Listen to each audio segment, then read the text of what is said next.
There's been lots of talk lately about whether or not pressure on a person's neck can kill them or even show up on an autopsy report. I'm Dr. Ty, and in this episode of Black America's Health, we're going to break it all down.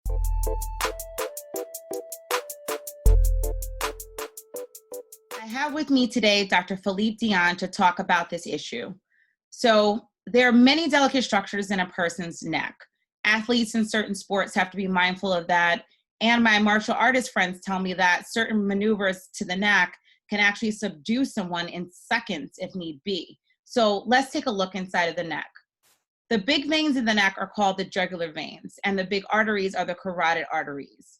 Just under 5 pounds of pressure to a jugular vein can cause it to collapse, and as little as 5.5 pounds of pressure can do the same to the carotid arteries. That could happen when someone is choked, strangled, hung, kneeled on.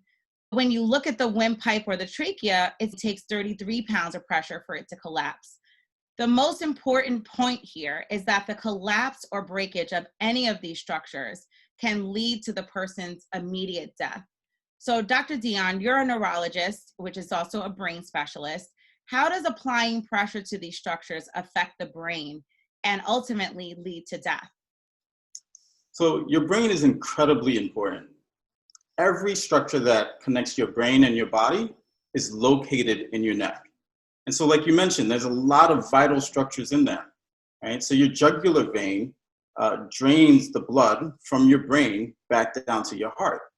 If you put enough pressure on your jugular veins, then your brain can't drain all of that blood. And so what happens is all that blood starts to back up, the pressure in your brain goes up, and if the pressure goes up in your brain and can't be relieved, then that's going to cause significant brain damage and can lead to brain death. The carotid arteries send blood from your heart up to your brain. And so if you're compressing your carotid arteries, if you're putting enough pressure on them, then your brain's not getting enough blood flow at all. And that can lead to loss of consciousness initially. That can also cause the cells within your brain to end up dying. And if you break your windpipe, then you're certainly not getting enough oxygen into your brain.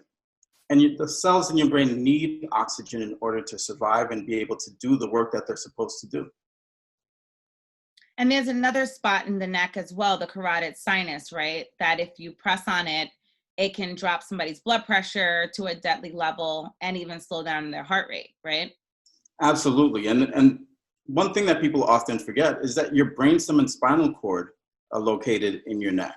And your brainstem is responsible for all of your vital functions. So that's heart rate, respiratory rate. Everything that Mother Nature said, look, it's so important that I can't trust you with it, I'm going to make it automatic for you, is located in your neck and located in your brainstem. And so what about an autopsy? Would a medical examiner be able to see any of this stuff on their examination of someone who died from compressing these vessels? So it depends. You don't know necessarily how far along in the autopsy process an examiner is.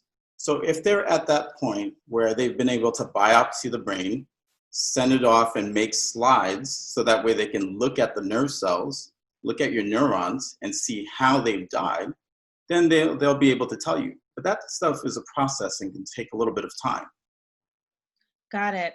So it's also a correct assumption, though, that if applying just 6 pounds of pressure to someone's neck could be fatal, that still might not show typical findings of, say, strangulation on an autopsy.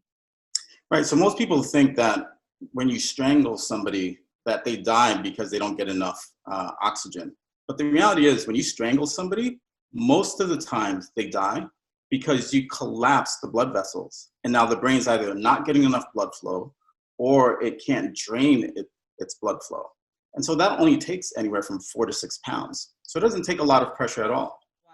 So to recap, we all have arteries and veins in our necks, as well as the airways that we breathe through, that when very little of pressure is applied can actually cause death, either by cardiac arrest or even brain death. So yes, pressure on someone's neck, even prolonged light pressure, can kill someone. Thank you for joining us today. And thanks to Dr. Douyon for helping me break this down for folks. If you want more Black America's Health content, make sure to hit subscribe and the bell down below to get notified of our new episodes.